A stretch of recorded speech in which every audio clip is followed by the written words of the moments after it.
Who am I? We are advised to worship reality, personified as God, or as the perfect man. We are told not to attempt the worship of the Absolute, as it is much too difficult for a brain-centered consciousness. Truth is simple and open to all. Why do you complicate? Truth is loving and lovable. It includes all, accepts all, purifies all. It is untruth that is difficult and a source of trouble. It always wants, expects, demands. Being false, it is empty, always in search of confirmation and reassurance. It is afraid of and avoids inquiry. It identifies itself with any support, however weak and momentary. Whatever it gets, it loses and asks for more. Therefore, put no faith in the conscious. Nothing you can see, feel, or think is so. Even sin and virtue, merit and demerit, are not what they appear. Usually the bad and the good are a matter of convention and custom and are shunned or welcomed, according to how the words are used. Are there not good desires and bad, high desires and low? All desires are bad, but some are worse than others. Pursue any desire, it will always give you trouble. Even the desire to be free of desire? Why desire at all? Desiring a state of freedom from desire will not set you free. Nothing can set you free because you are free. See yourself as desireless clarity. That is all. It takes time to know oneself. How can time help you? Time is a succession of moments. Each moment appears out of nothing and disappears into nothing, never to reappear. How can you build on something so fleeting? What is permanent? Look to yourself for the permanent. Dive deep within and find what is real in you. How to look for myself? Whatever happens, it happens to you. What you do, the doer, is in you. Find the subject of all that you are as a person. What else can I be? Find out. Even if I tell you that you are the witness, the silent watcher, it will mean nothing to you unless you find the way to your own being. My question is how to find the way to one's own being. Give up all questions except one. Who am I? After all, the only fact you are sure of is that you are. The I am is certain. The I am this is not. Struggle to find out what you are in reality. I'm doing nothing else for the last 60 years. What is wrong with striving? Why look for results? Striving itself is your real nature. Striving is painful. You make it so by seeking results. Strive without seeking, struggle without greed. Why has God made me as I am? Which God are you talking about? What is God? Is he not the very light by which you ask the question? I am itself is God. The seeking itself is God. In seeking you discover that you are neither body nor mind, and the love of self in you is for the self in all. The two are one. The consciousness in you and the consciousness in me, apparently two, really one, seek unity, and that is love. How am I to find that love? What do you love now? The I am? Give your heart and mind to it. Think of nothing else. This, when effortless and natural, is the highest state. In it, love itself is the lover and the beloved. Everybody wants to live, to exist. Is it not self-love? All desire has its source in the self. It is all a matter of choosing the right desire. What is right and what is wrong varies with habit and custom. Standards vary with societies. Discard all traditional standards. Leave them to the hypocrites. Only what liberates you from desire and fear and wrong ideas is good. As long as you worry about sin and virtue, you will have no peace. I grant that sin and virtue are social norms, but there may be also spiritual sins and virtues. I mean by spiritual the absolute. Is there such a thing as absolute sin or absolute virtue? Sin and virtue refer to a person only. Without a sinful or virtuous person, what is sin or virtue? At the level of the absolute, there are no persons. The ocean of pure awareness is neither virtuous nor sinful. Sin and virtue are invariably relative. Can I do away with such unnecessary notions? Not as long as you think yourself to be a person. By what sign shall I know that I am beyond sin and virtue? By being free from all desire and fear, from the very idea of being a person. To nourish the ideas, I am a sinner, I am not a sinner, is sin. To identify oneself with the particular is all the sin there is. The impersonal is real. The personal appears and disappears. I am is the impersonal being. I am this is the person. The person is relative and the pure being fundamental. Surely pure being is not unconscious, nor is it devoid of discrimination. How can it be beyond sin and virtue? Just tell us, please. Has it intelligence or not? All these questions arise from your believing yourself to be a person. Go beyond the personal and see. What exactly do you mean when you ask me to stop being a person? I do not ask you to stop being. That you cannot. I ask you only to stop imagining that you were born, have parents, are a body, will die, and so on. Just try. Make a beginning. It is not as hard as you think. To think oneself as the personal is the sin of the impersonal. Again, the personal point of view. Why do you insist on polluting the impersonal with your ideas of sin and virtue? It just does not apply. The impersonal cannot be described in terms of good and bad. It is being, wisdom, love, all absolute. Where is the scope for sin here? And virtue is only the opposite of sin. We talk of divine virtue.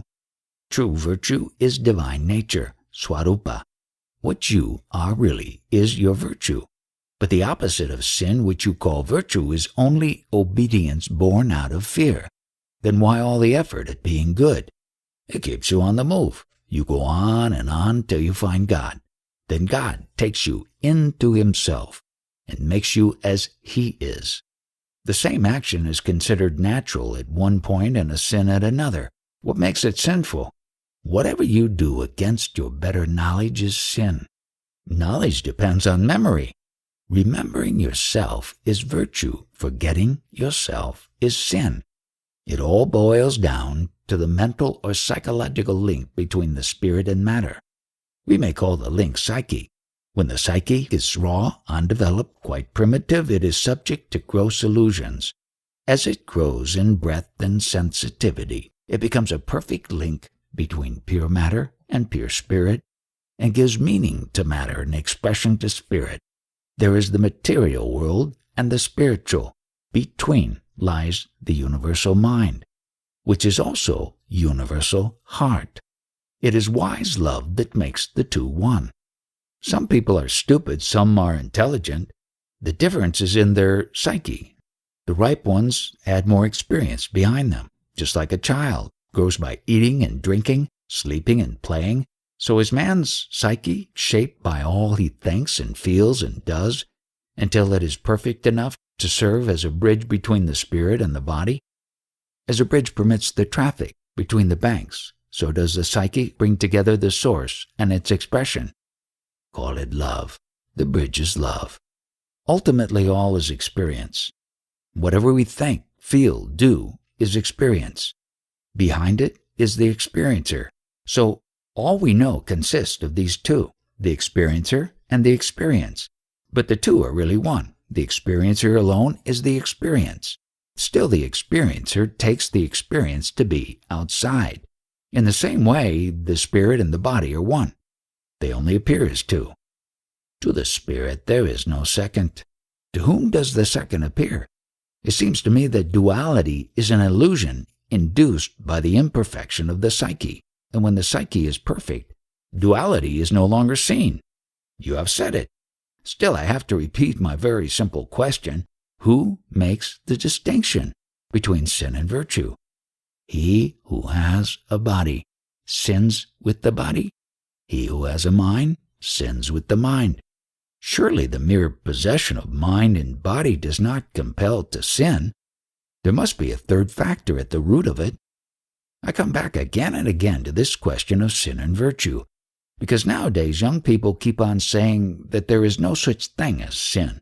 that one need not be squirmish and should follow the moment's desire readily.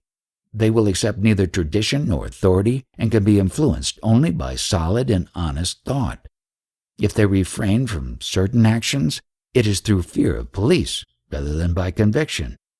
Undoubtedly, there is something in what they say, for we can see how our values change from place to place and time to time. For instance, killing in war is great virtue today and may be considered a horrible crime next century. A man who moves with the earth will necessarily experience days and nights. He who stays with the sun will know no darkness. My world is not yours. As I see it, you all are on a stage of performing. There is no reality about your comings and goings, and your problems are so unreal. We may be sleepwalkers or subject to nightmares. Is there nothing you can do? I am doing. I did enter your dreamlike state to tell you, stop hurting yourself and others, stop suffering, wake up. Why then don't we wake up? You will. I shall not be thwarted. It may take some time. When you shall begin to question your dream, awakening will be not far away. Practice of yoga always conscious, or can it be quite unconscious, below the threshold of awareness? In the case of a beginner, the practice of yoga is often deliberate and requires great determination. But those who are practicing sincerely for many years are intent on self-realization all the time, whether conscious of it or not. Unconscious sadhana is most effective because it is spontaneous and steady. What is the position of the man who was a sincere student of yoga for some time and then got discouraged and abandoned all efforts? What a man appears to do or not to do is often deceptive. His apparent lethargy may be just a gathering of strength. The causes of our behavior are very subtle. One must not be quick to condemn, not even to praise. Remember that yoga is the work of the inner self and the outer self. All that the outer does is merely in response to the inner. Still, the outer helps. How much can it help and in what way? It has some control over the body and can improve its posture and breathing. Over the mind's thoughts and feelings it has very little mastery, for it is itself the mind. It is the inner that can control the outer. The outer will be wise to obey. If it is the inner that is ultimately responsible for man's spiritual development, why is the outer so much exhorted and encouraged? The outer can help by keeping quiet and free from desire and fear. You would have noticed that all advice to the outer is in the form of negations. Don't, stop, refrain, forego, give up, sacrifice, surrender, see the faults as faults. Even the little descriptions of reality that is given is through denials. Not this, nutty nutty. All positives belong to the inner self, as all absolutes to reality. How are we to distinguish the inner from the outer in actual experience? The inner is the source of inspiration. The outer is moved by memory. The source is untraceable, while all memory begins somewhere. Thus the outer is always determined, while the inner cannot be held in words. The mistake of students consists in their imagining the inner to be something to get a hold of, and forgetting that all perceivables are transient, and therefore unreal. Only that which makes perception possible, call it life or Brahman, or what you like, is real. Must life have a body for its self-expression? The body seeks to live. It is not life that needs the body, it is the body that needs life. Does life do it deliberately? Does love act deliberately? Yes and no. Life is love, and love is life. What keeps the body together but love? What is desire but love of the self? What is fear but the urge to protect? And what is knowledge but the love of truth? The means and forms may be wrong, but the motive behind is always love. Love of the me and the mine. The me in the mind may be small, or may explode and embrace the universe, but love remains. The repetition of the name of God is very common in India. Is there any virtue in it? When you know the name of a thing or a person, you can find it easily. By calling God by His name, you make Him come to you. In what shape does He come? According to your expectations. If you happen to be unlucky and some saintly soul gives you a mantra for good luck, and you repeat it with faith and devotion, your bad luck is bound to turn. Steady faith is stronger than destiny. Destiny is the result of causes, mostly accidental, and is therefore loosely woven. Confidence and good hope will overcome it easily. When a mantra is chanted, what exactly happens? The sound of mantra creates the shape which will embody the self. The self can embody any shape and operate through it. After all, the self is expressing itself in action, and a mantra is primarily energy in action. It acts on you. It acts on your surroundings. The mantra is traditional. Must it be so? Since time immemorial, a link was created between certain words and corresponding energies and reinforced by numberless repetitions. It is just like a road to walk on. It is an easy way, only faith is needed. You trust the road to take you to your destination. In Europe, there is no tradition of a mantra, except in some contemplative orders. Of what use is it to a modern young Westerner? None, unless he is very much attracted. For him the right procedure is to adhere to the thought that he is the ground of all knowledge, the immutable and perennial awareness of all that happens to the senses and the mind. If he keeps it in mind all the time, aware and alert, he is bound to break the bonds of non-awareness and emerge into pure life, light, and love. The idea, I am, the witness only, will purify the body and the mind and open the eye of wisdom. The man goes beyond illusion, and his heart is free of all desires, just like ice turns to water and water to vapor, and vapor dissolves in air and disappears in space. So does the body dissolve into pure awareness, and then into pure being, which is beyond all existence and non-existence. The realized man eats, drinks, and sleeps. What makes him do so? The same power that moves the universe moves him too. Are all moved by the same power? What is the difference? This only. The realized man knows what others merely hear, but don't experience. Intellectually they seem convinced, but in action they betray their bondage, while the realized man is always right. Everybody says, I am. The realized man, too, says, I am. Where is the difference? The difference is in the meaning attached to the words, I am. With the realized man, the experience, I am the world is mine, is supremely valid. He thinks, feels, and acts integrally and in unity with all that lives. He may not know the theory and practice of self-realization and be born and bred free of religious and metaphysical notions, but there will not be the least flaw in his understanding and compassion. I may come across a beggar, naked and hungry, and ask him, Who are you? He may answer, I am the Supreme Self. Well, I say, suffice you are the Supreme, change your present state. What will he do? He will ask you, which state? What is there that needs changing? What is wrong with me? Why should he answer so? Because he is no longer bound by appearances. He does not identify himself with the name and the shape. He uses memory, but memory cannot use him. Is not all knowledge based on memory? Lower knowledge, yes. Higher knowledge, knowledge of reality, is inherent in man's true nature. Can I say that I am not what I am conscious of, nor am I consciousness itself? As long as you are a seeker, better cling to the idea that you are pure consciousness, free from all content.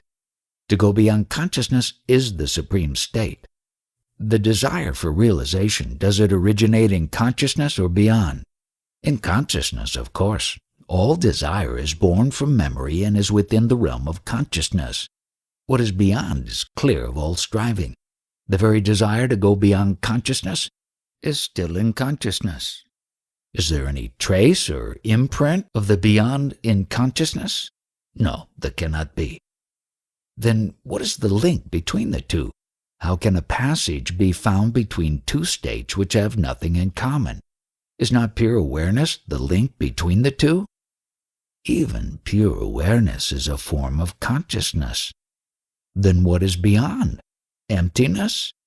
Emptiness again refers only to consciousness.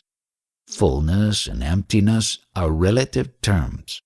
The real is really beyond. Beyond not in relation to consciousness, but beyond all relations of whatever kind. The difficulty comes with the word state. The real is not a state of something else. It is not a state of mind or consciousness or psyche, nor is it something that has a beginning and an end, being and not being. All opposites are contained in it, but it is not in the play of opposites. You must not take it to be the end of a transition. It is itself, after the consciousness as such is no more. Then words, I am man, or I am God, have no meaning. Only in silence and in darkness can it be heard and seen. Discrimination leads to detachment. You are all drenched, for it is raining hard. In my world, it is always fine weather. There is no night or day, no heat or cold. No worries beset me there, no regrets. My mind is free of thoughts, for there are no desires to slave for. Are there two worlds? Your world is transient, changeful. My world is perfect, changeless. You can tell me what you would like about your world. I shall listen, carefully, even with interest. Yet not for a moment shall I forget that your world is not, that you are dreaming. What distinguishes your world from my world? My world has no characteristics by which it can be identified. You can say nothing about it. I am my world. My world is myself. It is complete and perfect. Every impression is erased, every experience rejected. I need nothing, not even myself, for I myself I cannot lose, not even God. All these ideas and distinctions exist in your world. In mine there is nothing of the kind. My world is single and very simple.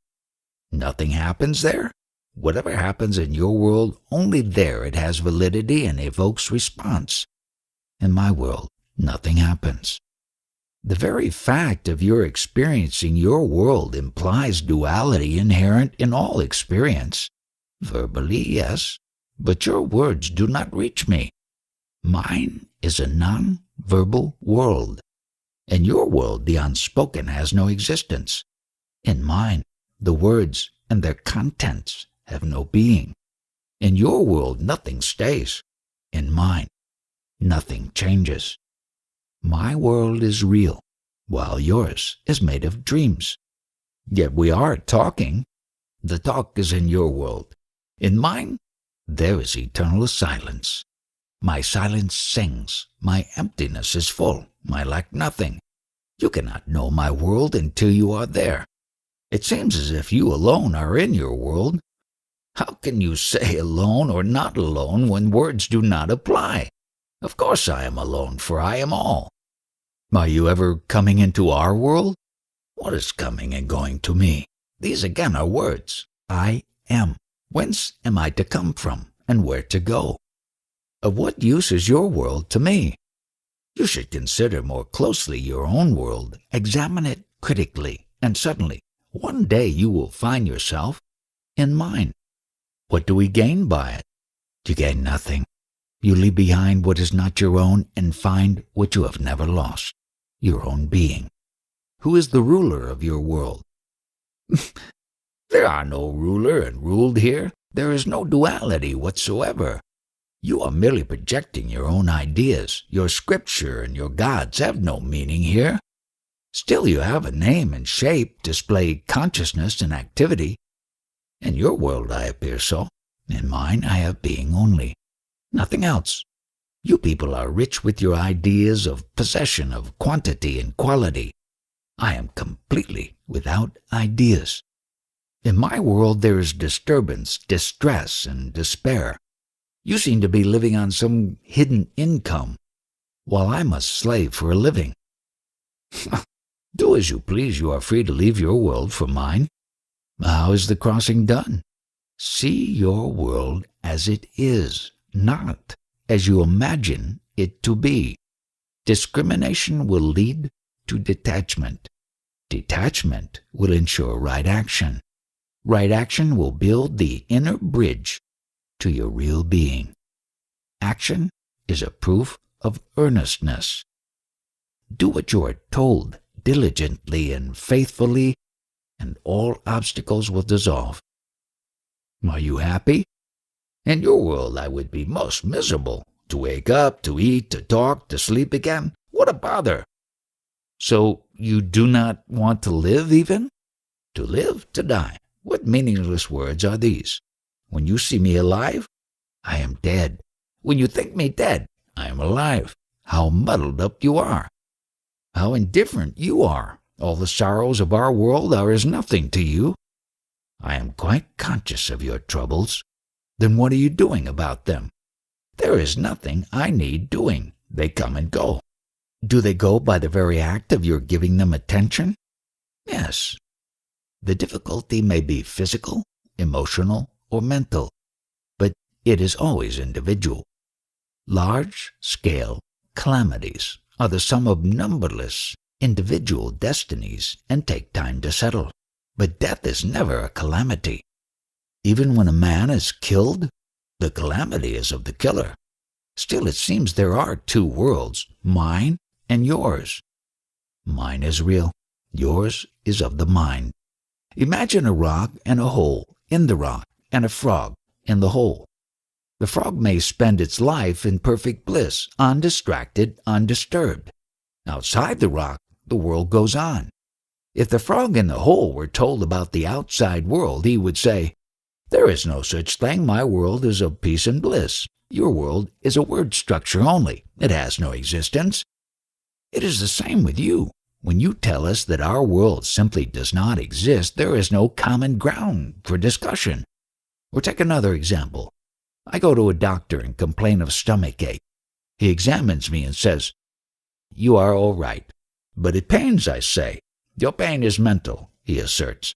I say, "It does not help me to know that my pain is mental.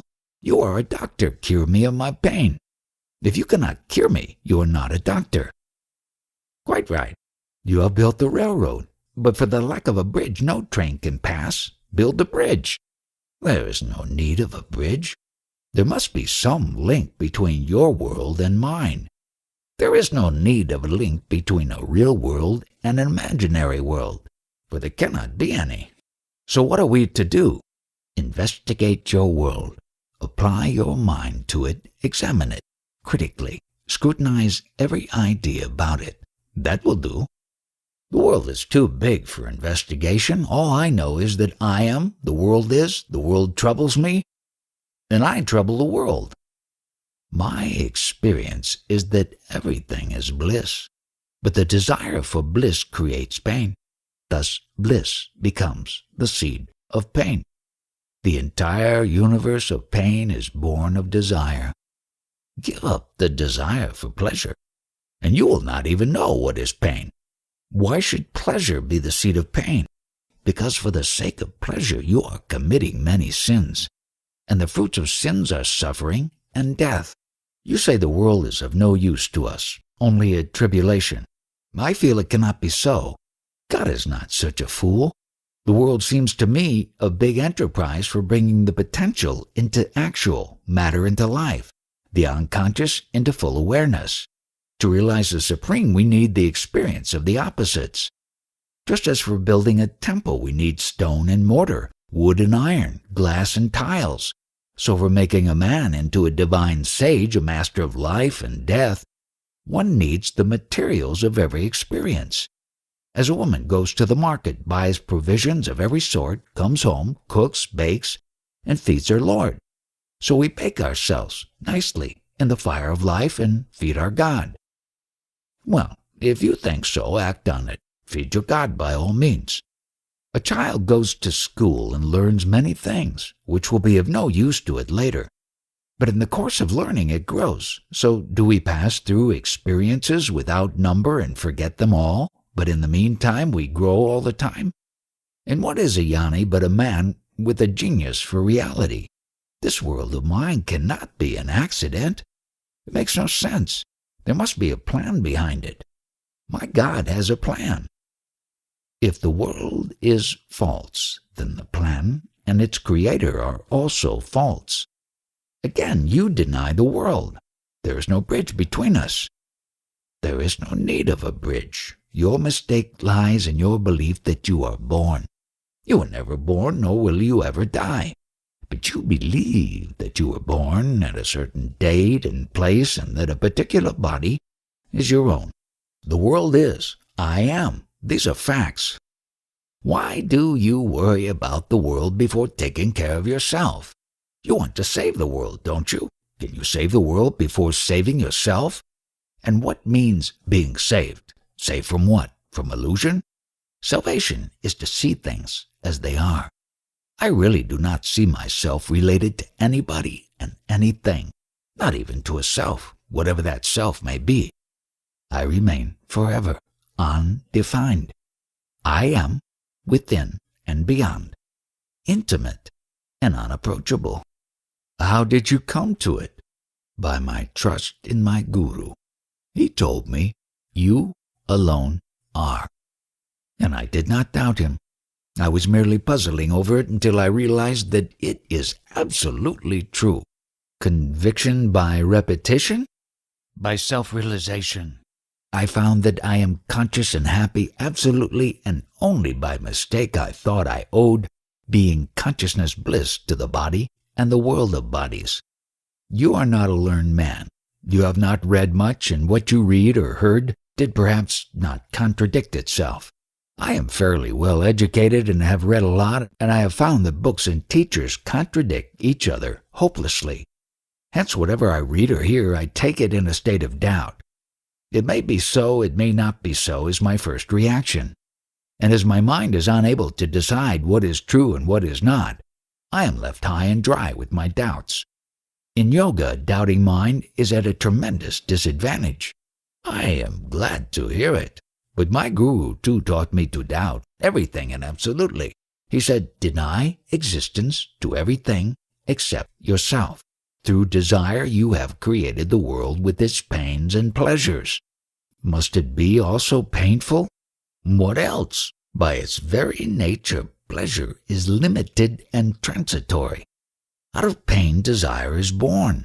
In pain, it seeks fulfillment. And it ends in the pain of frustration and despair. Pain is the background of pleasure.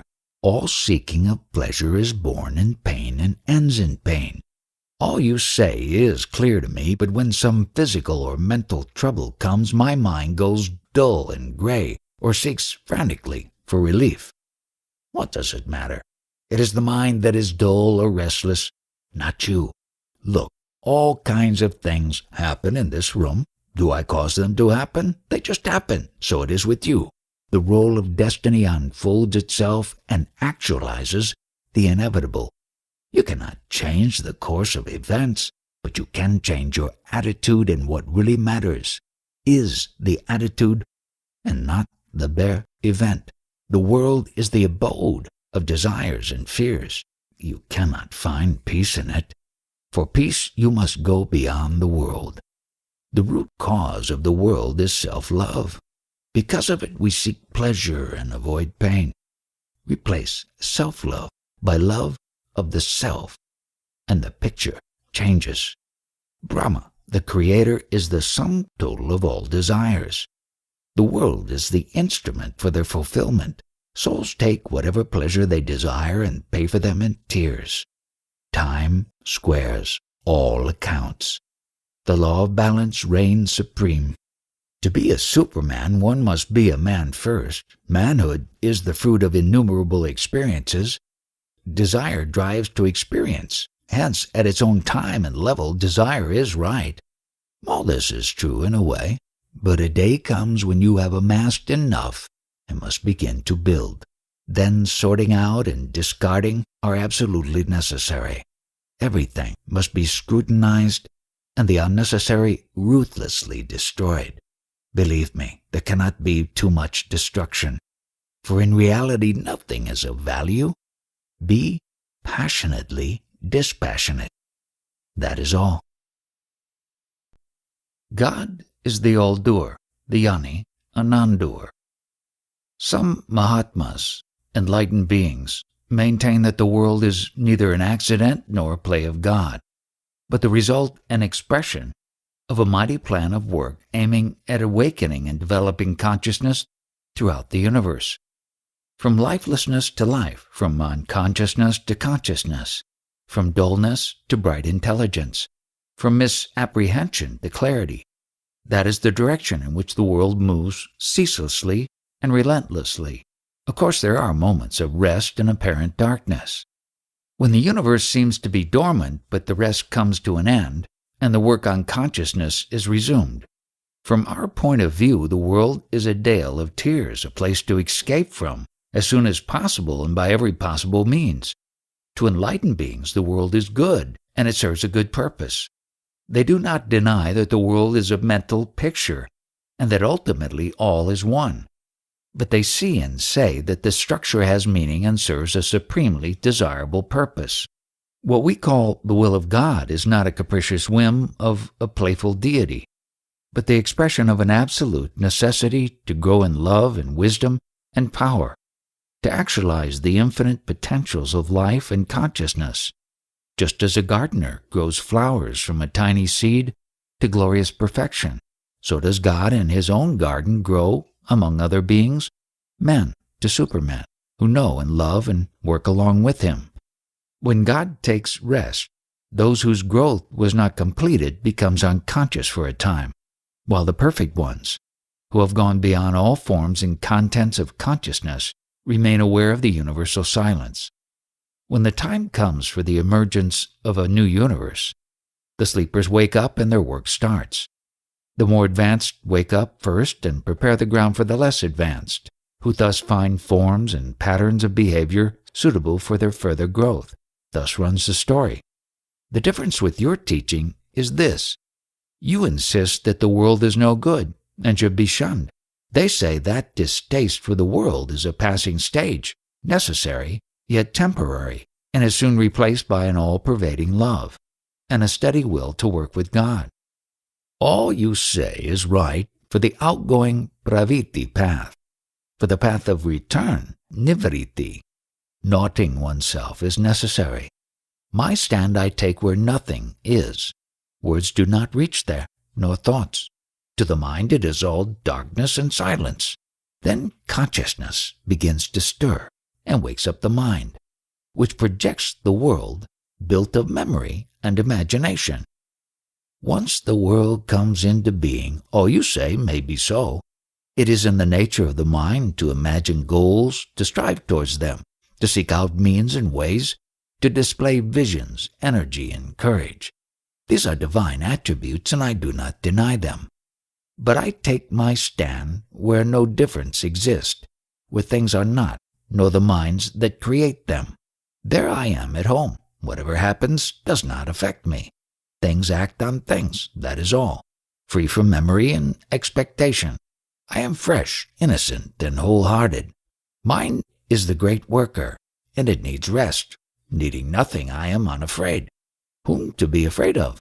There is no separation. We are not separate selves. There is only one self, the supreme reality, in which the personal and the impersonal are one. All I want to be able to do is help the world. Who says you cannot help? You made up your mind about what help means and needs, and got yourself into a conflict between what you should and what you can, between necessity and ability. But why do we do so? Your mind projects a structure and you identify with it. It is in the nature of desire to prompt the mind to create a world for its fulfillment. Even a small desire can start a long line of action. What about a strong desire? Desire can produce a universe. Its powers are miraculous. But as a small matchstick can set a huge forest fire, so does a desire light the fires of manifestation. The very purpose of creation is the fulfillment of desire. The desire may be noble or ignoble. Space, Akash, is neutral. One can fill it with what one likes. You must be very careful as to what you desire. And as to the people you want to help, they are in their respective worlds for the sake of their desires. There is no way of helping them except through their desires. You can only teach them to have right desires so that they may rise above them and be free from the urge to create and recreate worlds of desires, abodes of pain and pleasure. A day must come when the show is wound up. A man must die, a universe come to an end. Just as a sleeping man forgets all and wakes up for another day, or he dies and emerges into another life, so do the worlds of desire and fear dissolve and disappear. But the universal witness, the Supreme Self, never sleeps and never dies. Eternally the great heart beats, and at each beat a new universe comes into being. Is he conscious? He is beyond all that the mind conceives. He is beyond being and not being. He is the yes and no to everything, beyond and within, creating and destroying, unimaginably real. God and the Mahatma, are they one or two? They are one. There must be some difference. God is the all-doer. The Jnani is a non-doer. God himself does not say, I am doing all. To him things happen by their own nature. To the Jnani all is done by God. He sees no difference between God and nature. Both God and the Jnani know themselves to be the immovable center of the movable and the eternal witness of the transient. The center is a point of void, and the witness is a point of pure awareness. They know themselves to be as nothing. Therefore, nothing can resist them. How does this look and feel in your personal experience? Being nothing, I am all. Everything is me. Everything is mine. Just as my body moves by my mere thinking of the movement, so do things happen as I think of them. Mind you, I do nothing. I just see them happen. Do things happen as you want them to happen, or do you want them to happen as they happen? Both. I accept and am accepted. I am all, and all is me. Being the world, I am not afraid of the world. Being all, what am I to be afraid of? Water is not afraid of water, nor fire of fire. Also, I am not afraid because I am nothing that can experience fear or can be in danger. I have no shape nor name. It is attachment to a name and shape that breeds fear. I am not attached. I am nothing, and nothing is afraid of no thing. On the contrary, everything is afraid of the nothing, for when a thing touches nothing, it becomes nothing. It is like a bottomless well. Whatever falls into it disappears. Isn't God a person? As long as you think yourself to be a person, he too is a person. When you are all, you see him as all. Can I change facts by changing attitude? The attitude is the fact. Take anger. I may be furious, pacing the room up and down. At the same time, I know what I am, a center of wisdom and love, an atom of pure existence. All subsides, and the mind merges into silence. Still, you are angry sometimes. With whom am I to be angry, and for what? Anger came and dissolved on my remembering myself. It is all a play of gunas, qualities of cosmic matter. When I identify myself with them, I am their slave. When I stand apart, I am their master. Can you influence the world by your attitude? By separating yourself from the world, you lose all hope of helping it. How can it be? All is myself. Can I help myself? I do not identify myself with anybody in particular, for I am all. both the particular and the universal. Can you help me, the particular person? But I do help you, always, from within. Myself and yourself are one. I know it, but you don't. That is all the difference, and it cannot last. And how do you help the entire world? Gandhi is dead, yet his mind pervades the earth. The thought of a Jnani pervades humanity and works ceaselessly for good. Being anonymous, coming from within, it is the more powerful and compelling. That is how the world improves, the inner aiding and blessing the outer. When a Jnani dies, he is no more, in the same sense in which a river is no more when it merges in the sea. The name, the shape are no more, but the water remains and becomes one with the ocean. When a Jnani joins the universal mind, all his goodness and wisdom become the heritage of humanity and uplift every human being. We are attached to our personality, our individuality, our being unlike others, we value very much. You seem to denounce both as useless. You're unmanifested. Of what use is it to us? Unmanifested, manifested individuality, personality, nirguna, saguna, vidyatya, vatkati, all these are mere words, points of view, mental attitudes. There is no reality in them. The real is experienced in silence. You cling to personality, but you are conscious of being a person only when you are in trouble. When you are not in trouble, you do not think of yourself. You did not tell me the uses of the unmanifested. Surely you must sleep in order to wake up. You must die in order to live. You must melt down to shape anew. You must destroy to build, annihilate before creation. The Supreme is the universal solvent. It corrodes every container. It burns through every obstacle. Without the absolute denial of everything, the tyranny of things would be absolute. The Supreme is the great harmonizer, the guarantee of the ultimate and perfect balance of life in freedom. It dissolves you and thus reasserts your true being.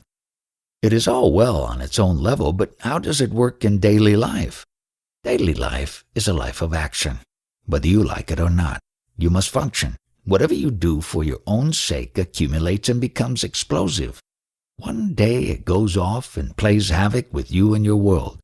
When you deceive yourself that you work for the good of all, it makes matters worse, for you should not be guided by your own ideas of what is good for others. A man who claims to know what is good for others is dangerous. How is one to work then? Neither for yourself nor for others, but for the work's own sake. A thing worth doing is its own purpose and meaning. Make nothing a means to something else. Bind not. God does not create one thing to serve another. Each is made for its own sake. Because it is made for itself, it does not interfere. You are using things and people for purposes alien to them, and you play havoc with the world and yourself. Our real being is all the time with us, you say. How is it that we do not notice it? Yes, you are always the Supreme, but your attention is fixed on things, physical or mental. When your attention is off a thing and not yet fixed on another, in the interval you are pure being. When through the practice of discrimination and detachment you lose sight of sensory and mental states, pure being emerges as the natural state. How does one bring to an end this sense of separateness? By focusing the mind on I am, on the sense of being. I am so and so dissolves. I am a witness only remains, and the two submerge in I am all. Then the all becomes the one and the one, yourself, not to be separate from me. Abandon the idea of a separate I, and the question of whose experience will not arise. You speak of your own experience. How can I make it mine? You speak of my experience as different from your experience because you believe we are separate, but we are not.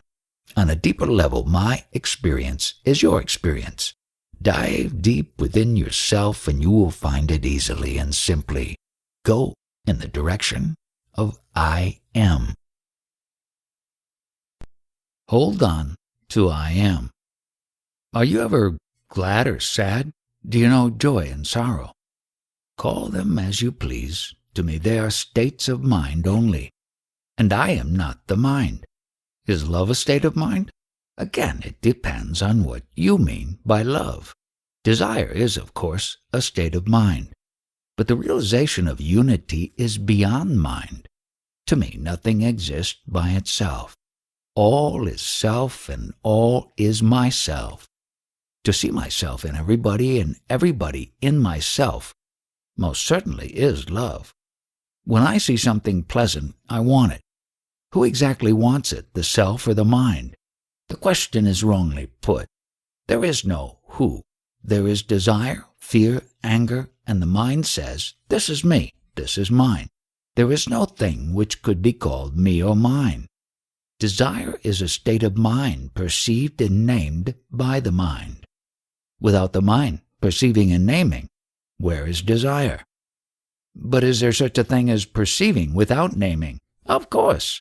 Naming cannot go beyond the mind, while perceiving is consciousness itself. When somebody dies, what exactly happens? Nothing happens. Something becomes nothing. Nothing was, nothing remains. Surely there is a difference between the living and the dead. You speak of the living as dead and of the dead as living. Why do you fret at one man dying and care little for the millions dying every day? Entire universes are imploding and exploding every moment. Am I to cry over them? One thing is quite clear to me. All that is, lives and moves, and has its being in consciousness. And I am in and beyond that consciousness. I am in it as the witness. I am beyond it as being. Surely you care when your child is ill, don't you? I don't get flustered. I just do the needful. I do not worry about the future. A right response to every situation is in my nature. I do not stop to think what to do. I act and move on. Results do not affect me. I do not even care whether they are good or bad. Whatever they are, they are. If they come back to me, I deal with them afresh. Or rather, I happen to deal with them afresh. There is no sense of purpose in my doing anything. Things happen as they happen. Not because I make them happen, but it is because I am that they happen. In reality, nothing ever happens. When the mind is restless, it makes Shiva dance. Like the restless waters of the lake make the moon dance. It is all appearance due to wrong ideas. Surely you are aware of many things and behave according to their nature. You treat a child as a child and an adult as an adult. Just as the taste of the salt pervades the great ocean and every single drop of seawater carries the same flavor, so every experience gives me the touch of reality, the ever-fresh realization of my own being. Do I exist in your world as you exist in mine? Of course you are and I am, but only as points in consciousness. We are nothing apart from consciousness. This must be well grasped. The world hangs on the thread of consciousness. No consciousness, no world. There are many points in consciousness. Are there as many worlds? Take dreams for an example. In a hospital there may be many patients, all sleeping, all dreaming, each dreaming his own private personal dreams, unrelated, unaffected, having one single factor in common: illness. Similarly, we have divorced ourselves in our imagination from the real world of common experience and enclosed ourselves in a cloud of personal desire and fears, images and thoughts, ideas and concepts. This I can understand, but what could be the cause of the tremendous variety of the personal worlds? The variety is not so great. All the dreams are superimposed over a common world. To some extent they shape and influence each other. The basic unity operates in spite of all. At the root of it all lies self-forgetfulness, not knowing who I am. To forget, one must know. Did I know who I am before I forgot it? Of course, self-forgetting is inherent in self-knowing. Consciousness and unconsciousness are two aspects of one life. They coexist. To know the world, you forget the self. To know the self, you forget the world. What is world after all? A collection of memories. Cling to one thing that matters. Hold on to I am and let go all else. This is sadhana. In realization, there is nothing to hold on to and nothing to forget. Everything is known. Nothing is remembered. What is the cause of self-forgetting? There is no cause because there is no forgetting. Mental states succeed one another, and each obliterates the previous one. Self-remembering is a mental state, and self-forgetting is another. They alternate like day and night. Reality is beyond both. Surely there must be a difference between forgetting and not knowing. Not knowing needs no cause. Forgetting presupposes previous knowledge and also the tendency or ability to forget. I admit I cannot inquire into the reason for not knowing, but forgetting must have some ground. There is no such thing as not knowing. There is only forgetting. What is wrong with forgetting? It is as simple to forget as to remember. Is it not a calamity to forget oneself? As bad as to remember oneself continuously. There is a state beyond forgetting and not forgetting, the natural state. To remember, to forget, these are all states of mind, thought-bound, word-bound. Take, for example, the idea of being born. I am told I was born. I do not remember. I am told I shall die. I do not expect it. You tell me I have forgotten or I lack imagination. But I just cannot remember what never happened, nor expect the patently impossible. Bodies are born and bodies die, but what is it to me? Bodies come and go in consciousness, and consciousness itself has its roots in me. I am life, and mine are mind and body. You say at the root of the world is self-forgetfulness. To forget I must remember. What did I forget to remember? I have not forgotten that I am. This I am, too, may be part of the illusion. How can it be? You cannot prove to me that I am not. Even when convinced that I am not, I am. Reality can neither be proved nor disproved. Within the mind you cannot. Beyond the mind you need not. In the real, the question, what is real, does not arise. The manifested, saguna, and unmanifested, nirguna, are not different. In that case, all is real. I am all. As myself, all is real. Apart from me, nothing is real. I do not feel that the world is the result of a mistake. You may say so only after a full investigation, not before. Of course, when you discern and let go all that is unreal, what remains is real. Does anything remain? The real remains, but don't be misled by words. Since immemorial time, during innumerable births, I build and improve and beautify my world.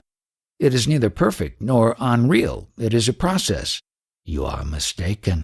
The world has no existence apart from you. At every moment it is but a reflection of yourself. You create it. You destroy it. And build it again improved. To improve it, you must disprove it. One must die to live. There is no rebirth except through death. Your universe may be perfect. My personal universe is improving. Your personal universe does not exist by itself. It is merely a limited and distorted view of the real. It is not the universe that needs improving, but your way of looking. How do you view it? It is a stage on which a world drama is being played. The quality of the performance is all that matters. Not what the actors say and do, but how they say and do it. I do not like this la-la play idea. I would rather compare the world to a workyard in which we are the builders. You take it too seriously. What is wrong with play? You have a purpose only as long as you are not complete. Till then, completeness, perfection, is the purpose. When you are complete in yourself, fully integrated, within and without, then you enjoy the universe. You do not labor at it. To the disintegrated you may seem working hard, but that is their illusion. Sportsmen seem to make tremendous efforts, yet their sole motive is to play and display. Do you mean to say that God is just having fun, that he is engaged in purposeless action? God is not only true and good, he is also beautiful. Satyam Shivam Sundaram. He creates beauty for the joy of it. Well, then beauty is his purpose. Why do you introduce purpose? Purpose implies movement, change, a sense of imperfection. God does not aim at beauty. Whatever he does is beautiful. Would you say that a flower is trying to be beautiful? It is beautiful by its very nature.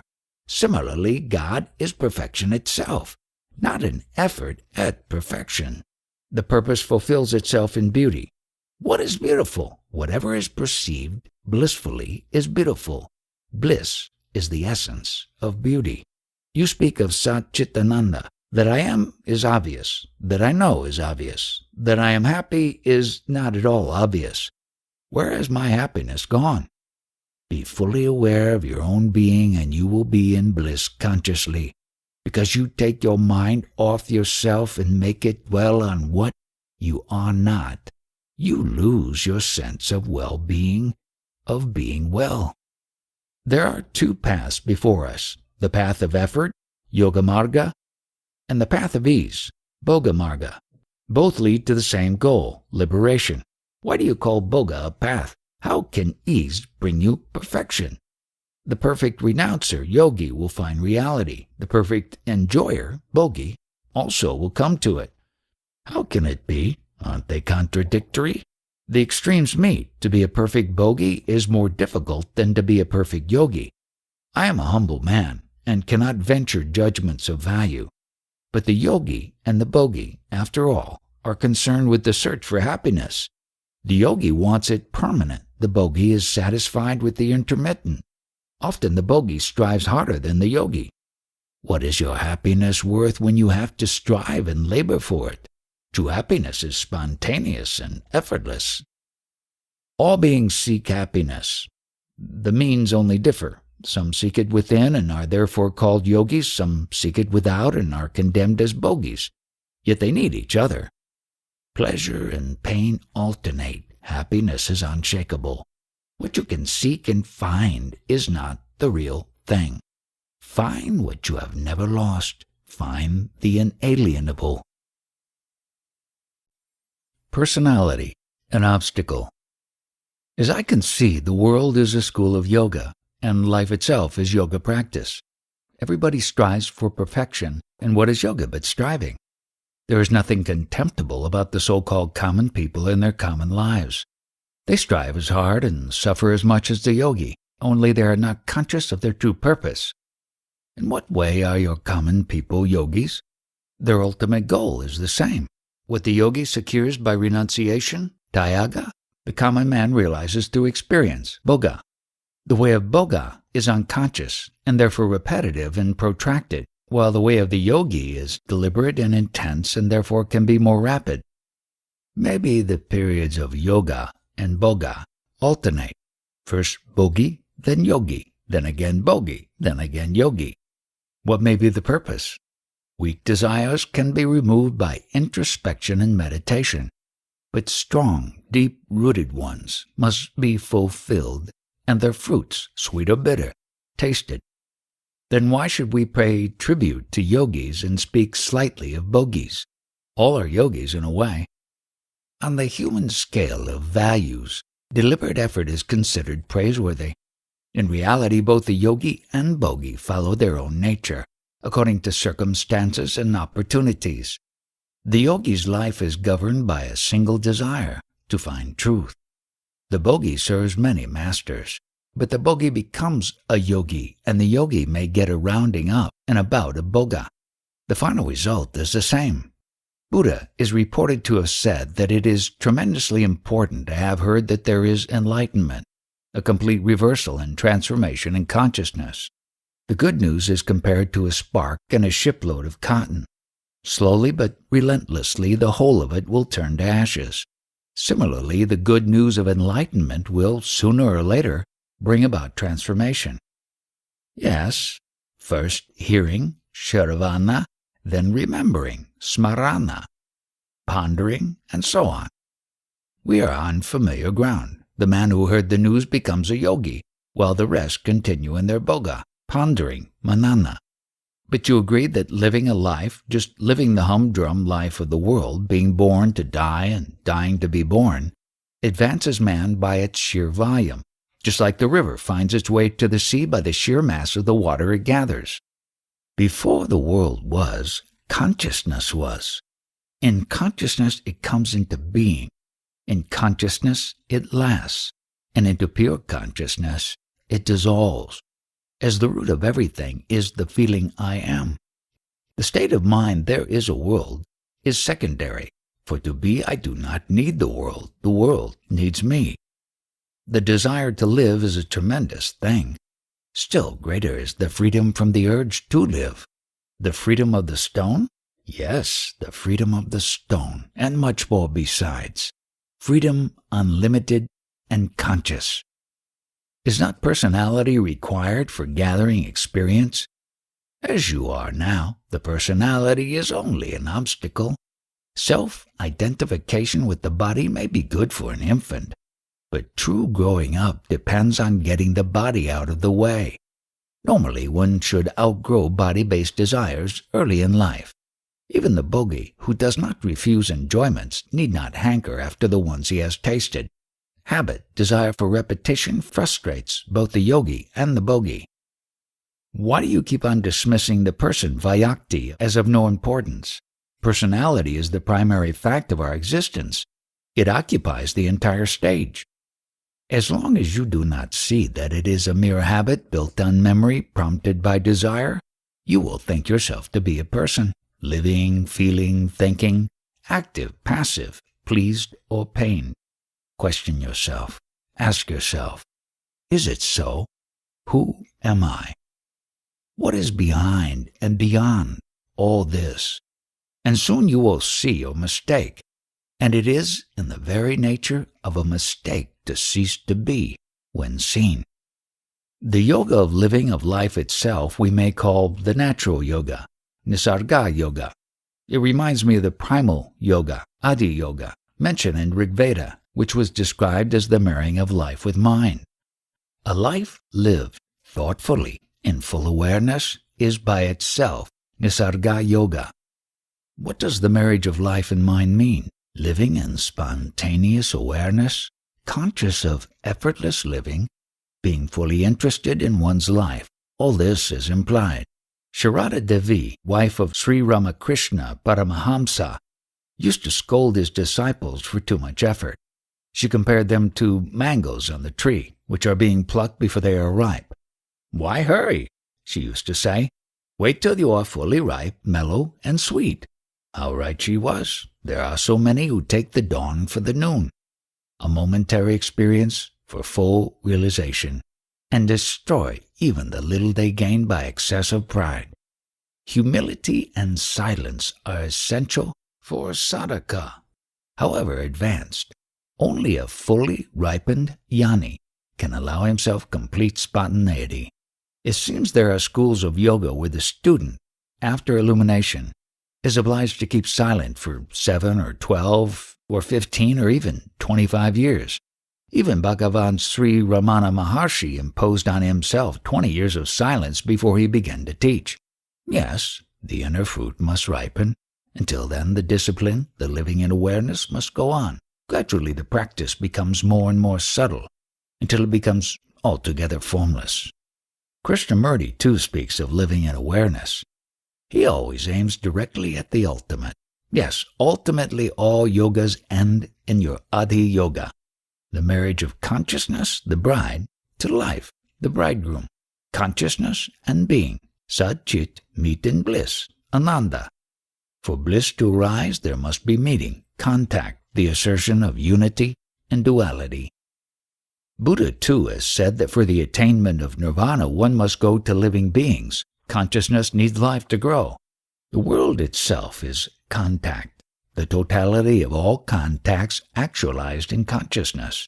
The spirit touches matter, and consciousness results. Such consciousness, when tainted with memory and expectation, becomes bondage. Pure experience does not bind. Experience caught between desire and fear is impure and creates karma. Can there be happiness in unity? Does not all happiness implies necessarily contact, hence duality? There is nothing wrong with duality as long as it does not create conflict. Multiplicity and variety without strife is joy. In pure consciousness, there is light. For warmth, contact is needed. Above the unity is the union of love. Love is the meaning and purpose of duality. I am an adopted child. My own father I do not know. My mother died when I was born. My foster father, to please my foster mother, who was childless, adopted me almost by accident. He is a simple man, a truck owner and driver. My mother keeps the house. I'm 24 years now. For the last 2.5 years, I am traveling, restless, seeking. I want to live a good life, a holy life. What am I to do?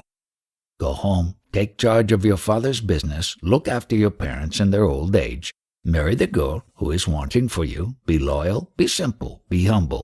Hide your virtue, live silently. The 5 senses and the 3 qualities, gunas, are your 8 steps in yoga, and I am is the great reminder, Mahamantra. You can learn from them all you need to know. Be attentive, inquire ceaselessly, that is all.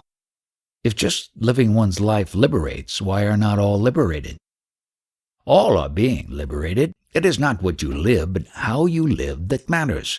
The idea of enlightenment is of utmost importance. Just to know that there is such possibility changes one's entire outlook. It acts like a burning match in a heap of sawdust. All the great teachers did nothing else. A spark of truth can burn a mountain of lies.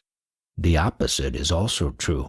The sun of truth remains hidden behind the cloud of self-identification with the body. This spreading the good news of enlightenment seems very important. The very hearing of it is a promise of enlightenment. The very meeting a guru is the assurance of liberation. Perfection is life-giving and creative. Does a realized man ever think, I am realized? Is he not astonished when people make much of him? Does he not take himself to be an ordinary human being?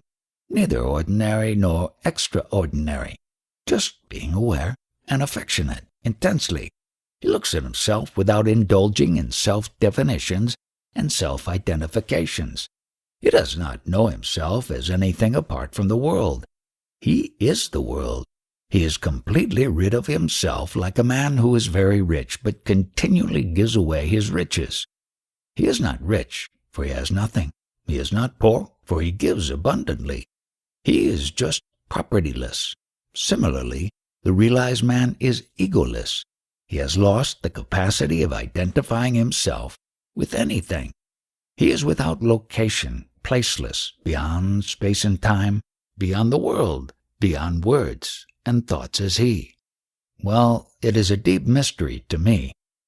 I am a simple man. It is you who are deeply complex, mysterious, hard to understand. I am simplicity itself compared to you. I am what is, without any distinction whatsoever into inner and outer, mine and yours, good and bad. What the world is, I am. What I am, the world is. How does it happen that each man creates his own world? When a number of people are asleep, each dreams his own dream.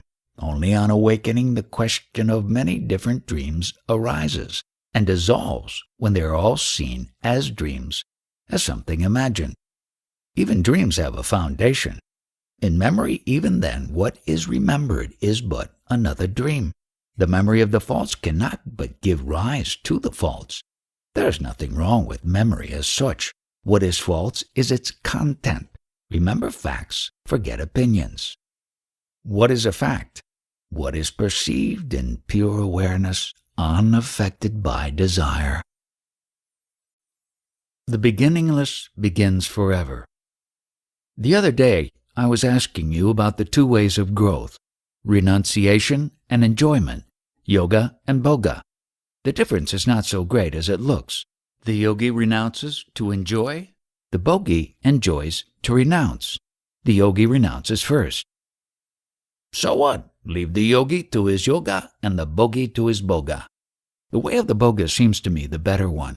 The yogi is like a green mango, separated from the tree prematurely and kept open in a basket of straw, airless and overheated. It does get ripe, but the true flavor and fragrance are lost. The mango left on the tree grows to full size, color, and sweetness, a joy in every way. Yet somehow yoga gets all the praises, and boga all the curses. As I see it, boga is the better of the two. What makes you say so? I watch the yogis and their enormous effort, even when they realize there is something bitter or astringent about it. They seem to spend much of their time in trances, and when they speak, they merely voice their scriptures. At their best, such jhanis are like flowers, perfect but just little flowers, shedding their fragrance within a short radiance. There are some others who are like forests, rich, varied, immense, full of surprises, a world in themselves. There must be a reason for this difference. Well, you said it. According to you, one got stunted in his yoga, while the other flourished in boga. Is it not so? The yogi is afraid of life and seeks peace, while the bogi is adventurous, full of spirits, forward-going. The yogi is bound by an ideal, while the bogi is ever ready to explore. It is a matter of wanting much or being satisfied with little. The yogi is ambitious, while the bogi is merely adventurous. Your bogi seems to be richer and more interesting, but it is not so in reality. The yogi is narrow as the sharp edge of the knife. He has to be, to cut deep and smoothly, to penetrate unerringly the many layers of the faults. The bogi worships at many altars. The yogi serves none but his own true self. There is no purpose in opposing the yogi to the bogi. The way of outgoing, pravritti, necessarily precedes the way of returning, nivritti. To sit in judgment and allot marks is ridiculous. Everything contributes to the ultimate perfection. Some say there are three aspects of reality: truth, wisdom, bliss. He who seeks truth becomes a yogi. He who seeks wisdom becomes a jnani. He who seeks happiness becomes the man of action. We are told of the bliss of non-duality. Such bliss is more of the nature of a great peace. Pleasure and pain are the fruits of actions, righteous and unrighteous. What makes the difference? The difference is between giving and grasping. Whatever the way of approach, in the end, all becomes one. If there be no difference in the goal, why discriminate between various approaches? Let each act according to his nature. The ultimate purpose will be served in any case. All your discriminations and classifications are quite all right, but they do not exist in my case. As the description of a dream may be detailed and accurate, though without having any foundation, so does your pattern fit nothing but your own assumptions. You begin with an idea, and you end with the same idea, under a different garb. How do you see things? One and all are the same to me. The same consciousness, chit, appears as being, sat, and as bliss, ananda. Chit in movement is ananda. Chit motionless is being. Still you are making a distinction between motion and motionless. Non-distinction speaks in silence. Words carry distinctions. The unmanifested, nirguna, has no name. All names refer to the manifested saguna. It is useless to struggle with words to express what is beyond words. Consciousness, chitananda, is spirit, parusha. Consciousness is matter, prakriti. Imperfect spirit is matter, perfect matter is spirit. In the beginning as in the end, all is one. All division is in the mind, chitta. There is none in reality, chit. Movement and rest are states of mind, and cannot be without their opposites. By itself nothing moves, nothing rests. It is a grievous mistake to attribute to mental constructs absolute existence. Nothing exists by itself. You seem to identify rest with the supreme state. There is rest as a state of mind, chidaram, and there is rest as a state of being, atmaram. The former comes and goes, while the true rest is the very heart of action. Unfortunately, language is a mental tool and works only in opposites. As a witness, you are working or at rest. Witnessing is an experience, and rest is freedom from experience. Can't they coexist as the tumult of the waves and the quiet of the deep coexist in the ocean? Beyond the mind, there is no such thing as experience. Experience is a dual state. You cannot talk of reality as an experience. Once this is understood, you will no longer look for being and becoming as separate and opposite. In reality, they are one and inseparable, like roots and branches of the same tree. Both can exist only in the light of consciousness, which again arises in the wake of the sense, I am. This is the primary fact. If you miss it, you miss all. Is the sense of being a product of experience only? The great saying, Mahadvatya, Tatsat, is it a mere mode of mentation? Whatever is spoken is speech only. Whatever is thought only. The real meaning is unexplainable, though experienceable. The Mahavakya is true, but your ideas are false. For all ideas, kalpana, are false. Is the conviction, I am that, false? Of course. Conviction is a mental state. In that, there is no I am. With the sense I am emerging, that is obscured. As with the sun rising, the stars are wiped out. But as with the sun comes light, so with the sense of self comes bliss, Chidananda. The cause of bliss is sought in the not I, and thus bondage begins. In your daily life, are you always conscious of your real state? Neither conscious nor unconscious. I do not need convictions. I live on courage. Courage is my essence, which is love of life. I am free of memories and anticipations, unconcerned with what I am and what I am not. I am not addicted to self-descriptions. Soham and Paramasmi. I am He. I am the Supreme. Are of no use to me. I have the courage to be as nothing, and to see the world as it is, nothing. It sounds simple. Just try it. But what gives you courage? How perverted are your views? Need courage be given? Your question implies that anxiety is the normal state and courage is abnormal.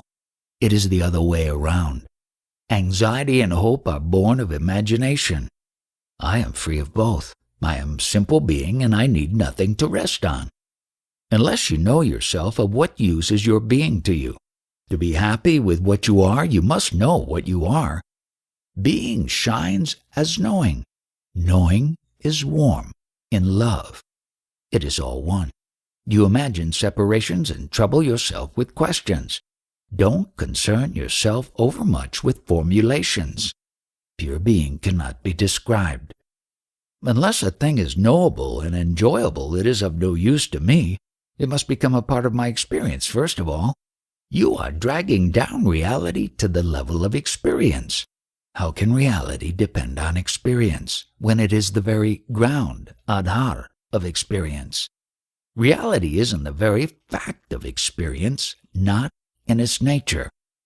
Experience is, after all, a state of mind, while being is definitely not a state of mind. Again, I am confused. Is being separate from knowing? The separation is an appearance, just as the dream is not apart from the dreamer. So is knowing not apart from being. The dream is the dreamer. The knowledge is the knower. The distinction is merely verbal. I can see now that Sat and Chit are one. But what about bliss, Ananda? Being and consciousness are always present together, but bliss flashes only occasionally. The undisturbed state of being is bliss. The disturbed state is what appears as the world. In non-duality there is bliss. In duality, experience. What comes and goes is experience with its duality of pain and pleasure. Bliss is not to be known. One is always bliss, but never blissful. Bliss is not an attribute. I have another question to ask. Some yogis attain their goal, but it is of no use to others. They do not know or are not able to share. Those who can share out what they have initiate others. Where lies the difference? There is no difference. Your approach is wrong. There are no others to help.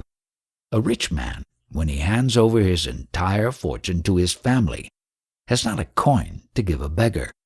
So is the wise man, Jani, stripped of all his powers and possessions. Nothing, literally nothing, can be said about him. He cannot help anybody, for he is everybody. He is the poor and also his poverty, the thief and also his thievery. How can he be said to help when he is not a part? Who thinks of himself as separate from the world? Let him help the world. Still there is duality, there is sorrow, there is need of help. By denouncing it as mere dream, nothing is achieved. The only thing that can help is to wake up from the dream. An awakener is needed. Who again is in the dream? The awakener signifies the beginning of the end. There are no eternal dreams.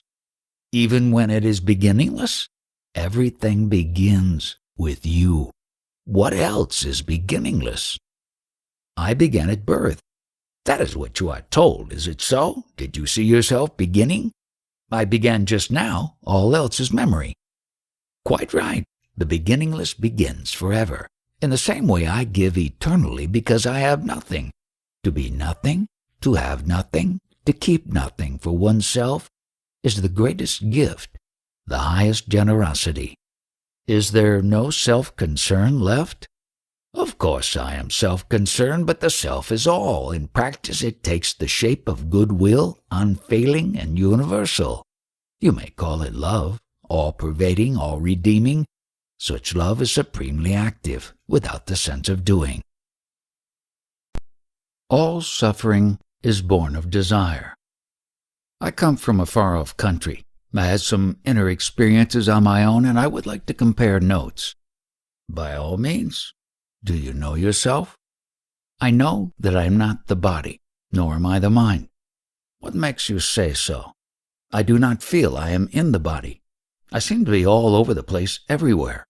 As to my mind, I can switch it on and off, so to say. This makes me feel I am not the mind. When you feel yourself everywhere in the world, do you remain separate from the world, or are you the world? Both. Sometimes I feel myself to be neither mind nor body, but one single, all-seeing eye. When I go deeper into it, I find myself to be all I see, and the world and myself become one. Very well. What about desires? Do you have any? Yes, they come, short and superficial. And what do you do about them? What can I do? They come, they go. I look at them. Sometimes I see my body and my mind engaged in fulfilling them. Whose desires are being fulfilled? They are part of the world in which I live. They are just as the trees and clouds are there. Are they not a sign of some imperfection? Why should they be? They are as they are, and I am as I am. How can the appearance and disappearance of desires affect me? Of course they affect the shape and content of the mind. Very well. What is your work? I am a probation officer. What does it mean? Juvenile offenders are let off on probation, and there are special officers to watch their behavior and help them get training and find work. Must you work? Who works? Work happens to take place. Do you need to work? I need it for the sake of money. I like it because it puts me in touch with living beings. What do you need them for?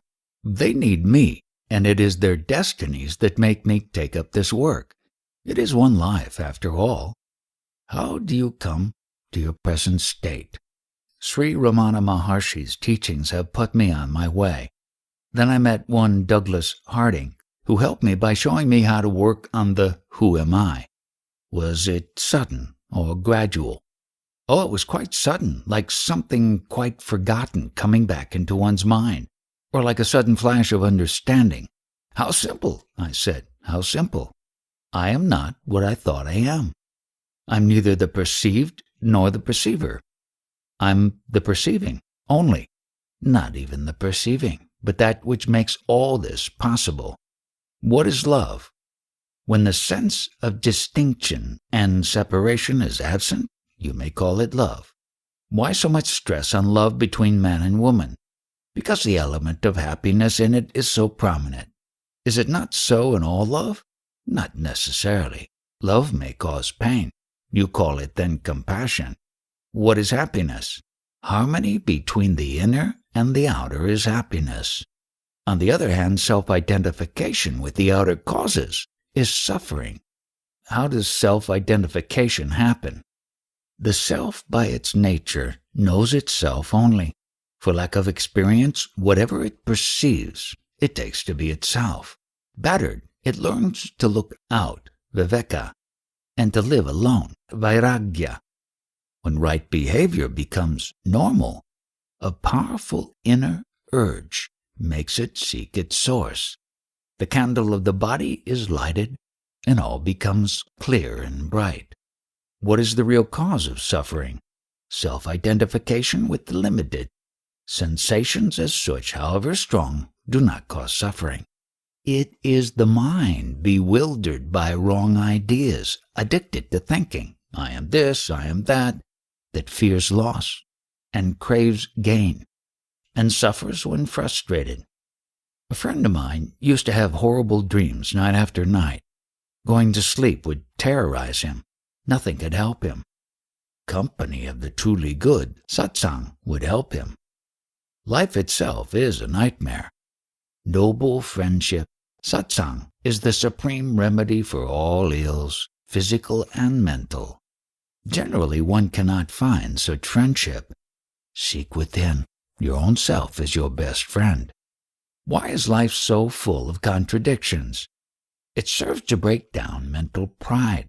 We must realize how poor and powerless we are. As long as we delude ourselves by what we imagine ourselves to be, to know, to have, to do, we are in a sad plight indeed. Only in complete self-negation there is a chance to discover our real being. Why so much stress on self-negation? As much as on self-realization, the false self must be abandoned before the real self can be found. The self you choose to call false is to me most distressingly real. It is the only self I know. What you call the real self is a mere concept, a way of speaking, a creature of the mind, an attractive ghost.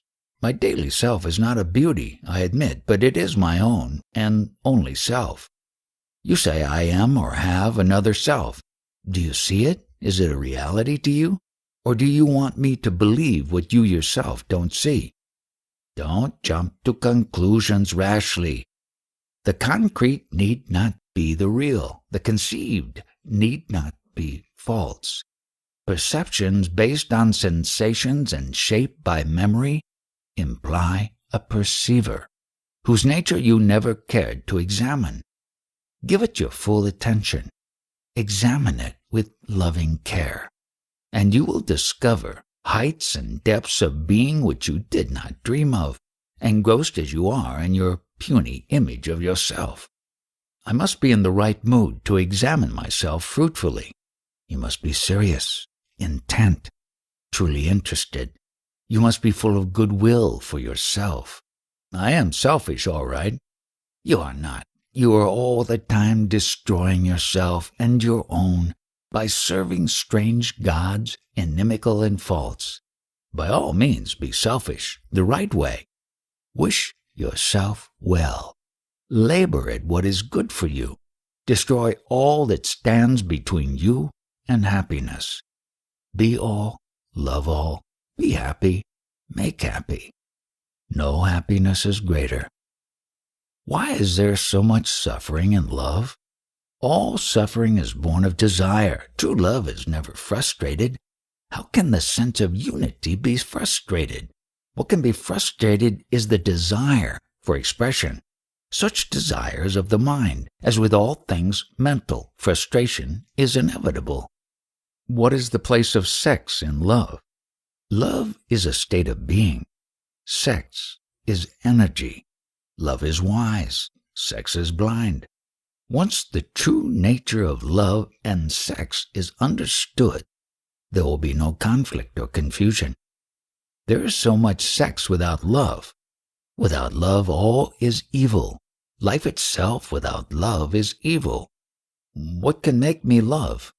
You are love itself when you are not afraid. Living is life's only purpose. What does it mean to fail in yoga? Who is the failure in yoga? Yoga prashta. It is only a question of incompletion. He who could not complete his yoga for some reason is called failed in yoga. Such failure is only temporary, for there can be no defeat in yoga. This battle is always won, for it is a battle between the true and the false. The false has no chance. Who fails, the person Vyakti or the self Vyakta? The question is wrongly put. There is no question of failure, neither in the short run nor in the long run. It is like traveling a long and arduous road in an unknown country. Of all the innumerable steps, there is only the last which brings you to your destination. Yet you will not consider all previous steps as failures. Each brought you nearer to your goal, even when you had to turn back to bypass an obstacle.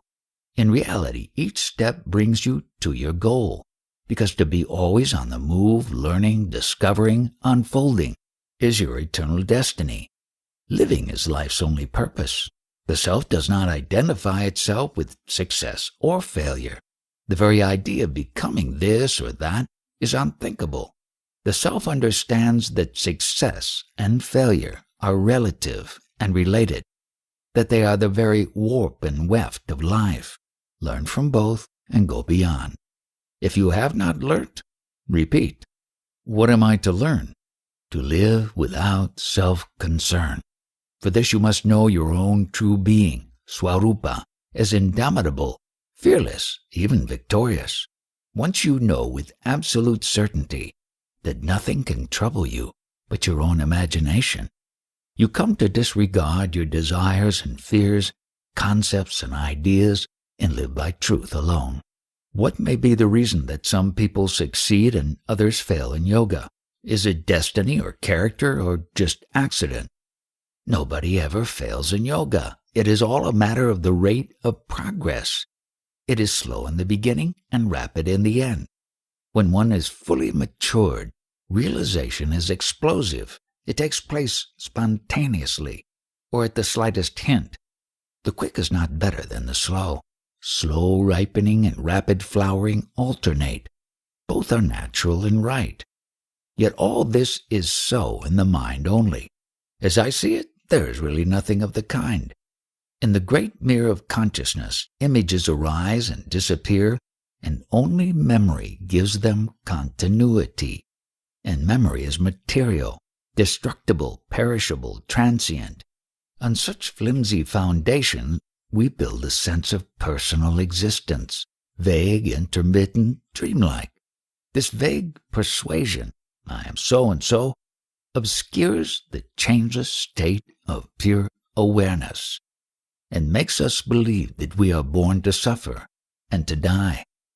Just as a child cannot help growing, so does a man compelled by nature make progress. Why exert oneself? Where's the need of yoga?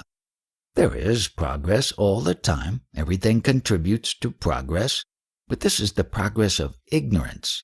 The circles of ignorance may be ever widening, yet it remains a bondage all the same. In due course, a guru appears to teach and inspire us to practice yoga, and a ripening takes place as a result of which the immemorial night of ignorance dissolves before the rising sun of wisdom. But in reality, nothing happens.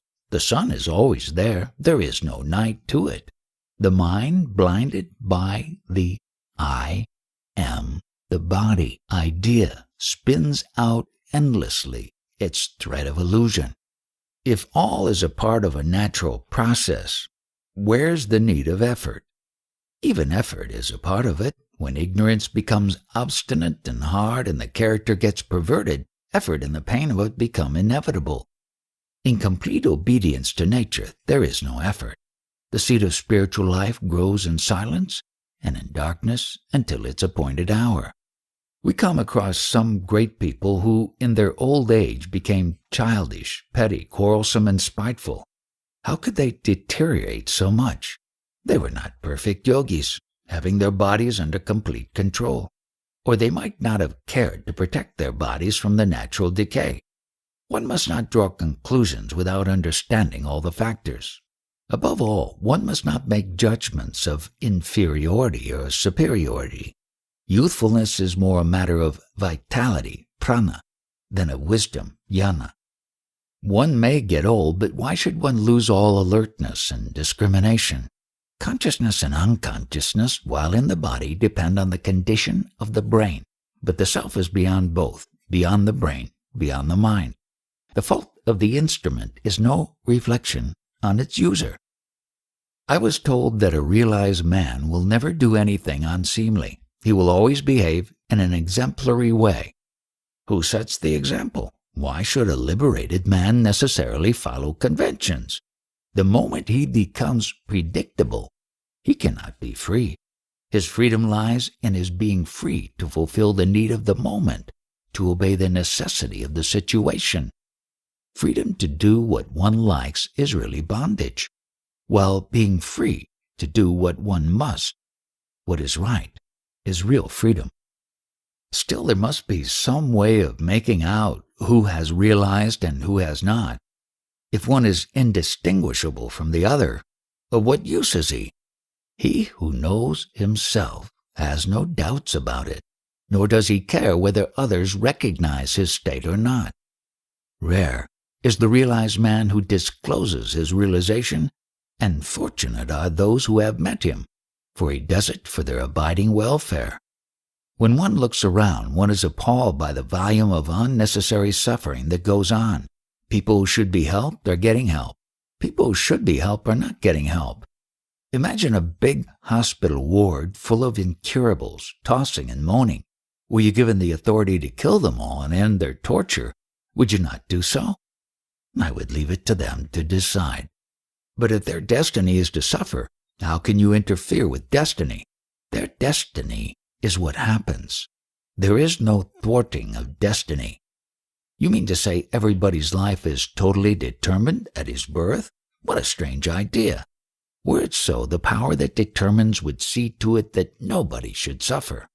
What about cause and effect? Each moment contains the whole of the past and creates the whole of the future.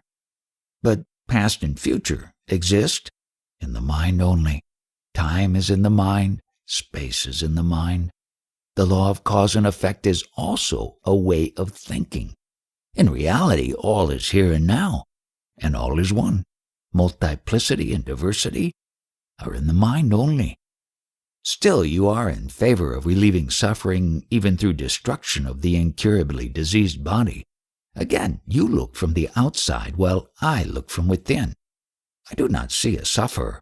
I am the sufferer. I know him from within and do what is right spontaneously and effortlessly. I follow no rules nor lay down rules. I flow with life, faithfully and irresistibly. Still, you seem to be a very practical man in full control of your immediate surroundings. What else do you expect me to be? A misfit? Yet you cannot help another much. Surely I can help. You too can help. Everybody can help. But the suffering is all the time recreated. Man alone can destroy in himself the roots of pain. Others can only help with the pain, but not with its cause, which is the abysmal stupidity of mankind. Will this stupidity ever come to an end? In man, of course, any moment. In humanity, as we know it, after many years. In creation, never. For creation itself is rooted in ignorance. Matter itself is ignorance. Not to know and not to know that one does not know is the cause of endless suffering. We are told of the great avatars, the saviors of the world. Did they save? They have come and gone, and the world plods on. Of course, they did a lot and opened new dimensions in the human mind, but to talk of saving the world is an exaggeration. Is there no salvation for the world? Which world do you want to save? The world of your own projection? Save it yourself. My world? Show me my world, and I shall deal with it. I am not aware of any world separate from myself, which I am free to save or not to save.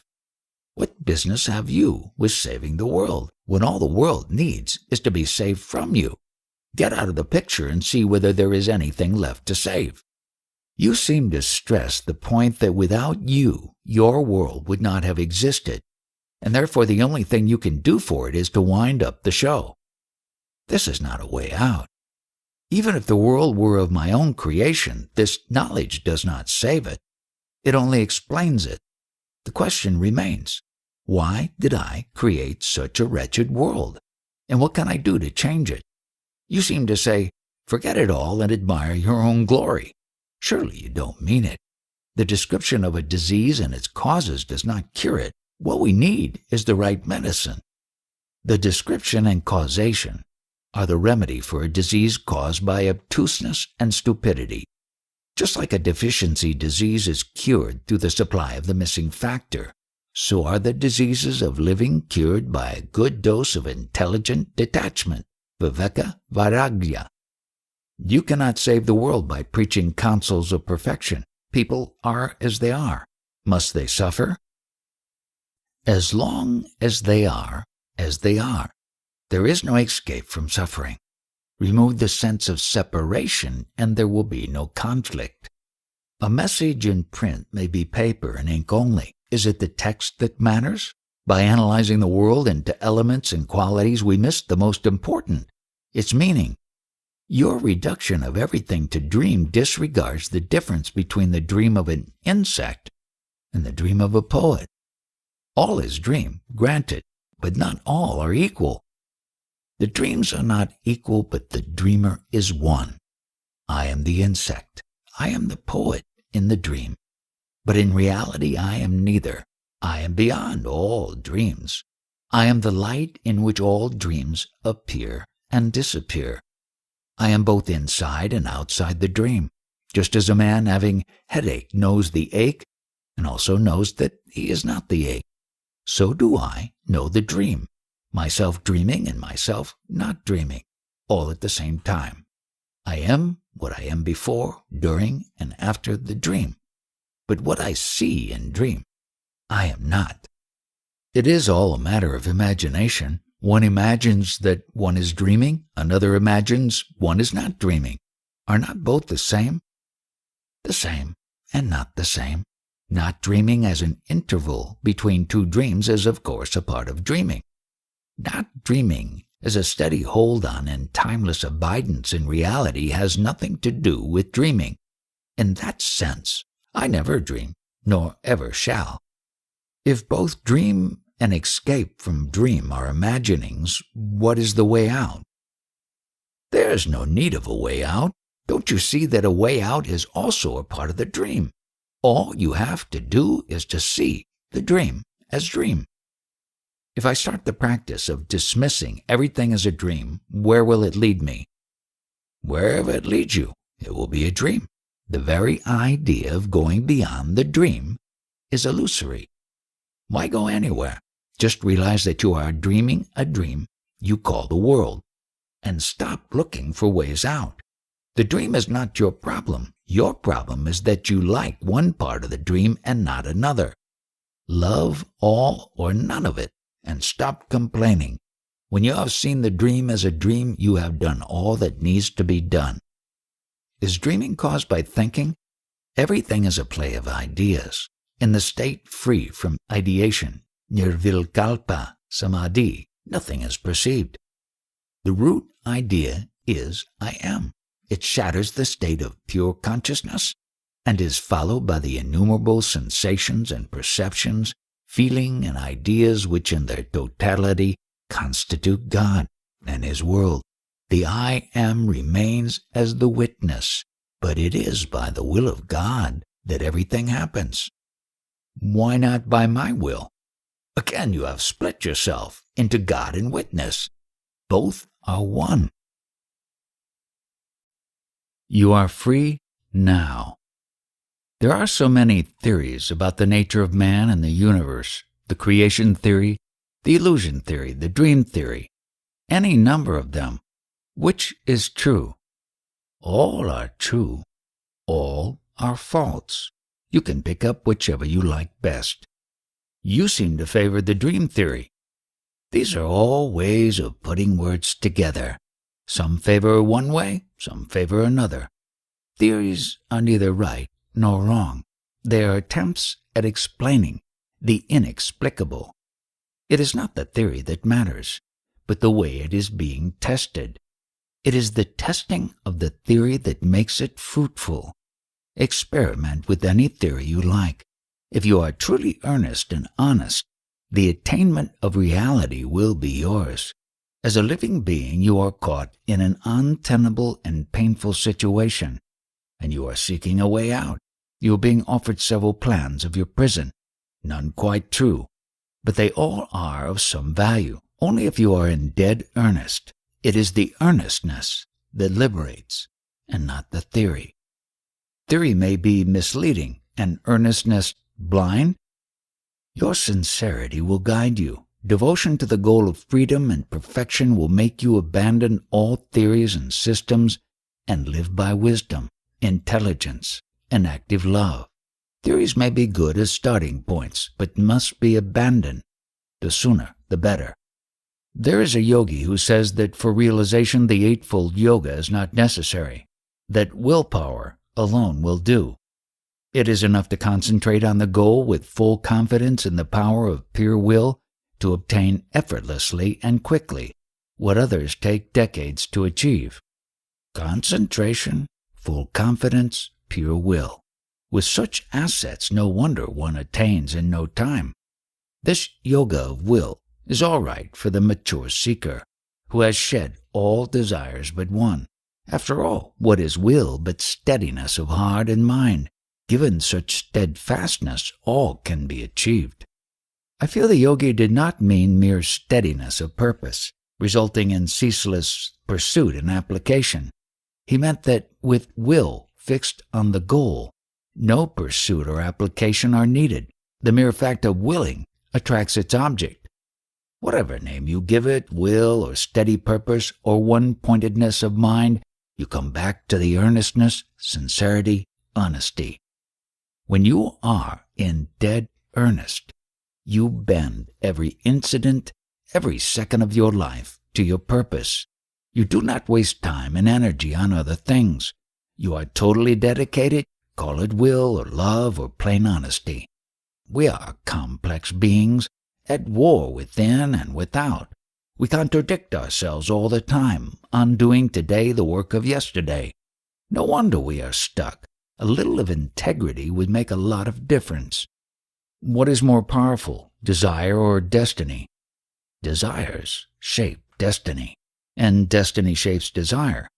My desires are conditioned by heredity and circumstances, by opportunities and accidents, by what we call destiny. Yes, you may say so. At what point am I free to desire what I want to desire? You are free now. What is it that you want to desire? Desire it. Of course I am free to desire, but I am not free to act on my desire. Other urges will lead me astray. My desire is not strong enough, even if it has my approval. Other desires which I disapprove of are stronger. Maybe you are deceiving yourself. Maybe you are giving expression to your real desires, and the ones you approve of are kept on the surface for the sake of respectability. It may be as you say, but this is another theory. The fact is that I do not feel free to desire what I think I should, and when I seem to desire rightly, I do not act accordingly. It is all due to weakness of the mind and disintegration of the brain. Collect and strengthen your mind, and you will find that your thoughts and feelings, words and actions will align themselves in the direction of your will. Again, a counsel of perfection. To integrate and strengthen the mind is not an easy task. How does one begin? You can start only from where you are. You are here and now. You cannot get out of here and now. But what can I do here and now? You can be aware of your being here and now. That is all. That is all. There is nothing more to it. All my waking and dreaming, I am conscious of myself. It does not help me much. You are aware of thinking, feeling, doing. You are not aware of your being. What is the new factor you want me to bring in? The attitude of pure witnessing, of watching the events without taking part in them. What will it do to me? Weakness of mind is due to lack of intelligence, of understanding, which again is the result of non-awareness. By striving for awareness, you bring your mind together and strengthen it. I may be fully aware of what is going on and yet quite unable to influence it in any way. You are mistaken. What is going on is a projection of your mind. A weak mind cannot control its own projections. Be aware, therefore, of your mind and its projections. You cannot control what you do not know. On the other hand, knowledge gives power. In practice, it is very simple. To control yourself, know yourself. Maybe I can come to control myself, but shall I be able to deal with the chaos in the world? There is no chaos in the world except the chaos which your mind creates. It is self-created, in the sense that at its very center is the false idea of oneself as a thing, different and separate from other things. In reality, you are not a thing, nor separate. You are the infinite potentiality, the inexhaustible possibility. Because you are, all can be. The universe is but a partial manifestation of your limitless capacity to become. I find that I am totally motivated by desire for pleasure and fear of pain. However noble my desire and justified my fear, pleasure and pain are the two poles between which my life oscillates. Go to the source of both pain and pleasure, of desire and fear. Observe, investigate, try to understand. Desire and fear both are feelings caused by physical or mental factors. They are there, easily observable. But why are they there? Why do I desire pleasure and fear pain? Pleasure and pain are states of mind. As long as you think you are the mind, or rather the body-mind, you are bound to raise such questions. And when I realize that I am not the body, shall I be free from desire and fear? As long as there is a body and a mind to protect the body, attractions and repulsions will operate. They will be there, out in the field of events, but will not concern you. The focus of your attention will be elsewhere. You will not be distracted. Still, they will be there. Will one never be completely free? You are completely free even now. What you call destiny, karma, is but the result of your own will to live. How strong is this will you can judge by the universal horror of death. People die willingly quite often, only when the alternative is worse than death. But such readiness to die flows from the same source as the will to live, a source deeper even than life itself. To be a living being is not the ultimate state. There is something beyond, much more wonderful, which is neither being nor non-being, neither living nor not living. It is the state of pure awareness, beyond the limitations of space and time. Once the illusion that the body-mind is oneself is abandoned, death loses its terror. It becomes a part of living.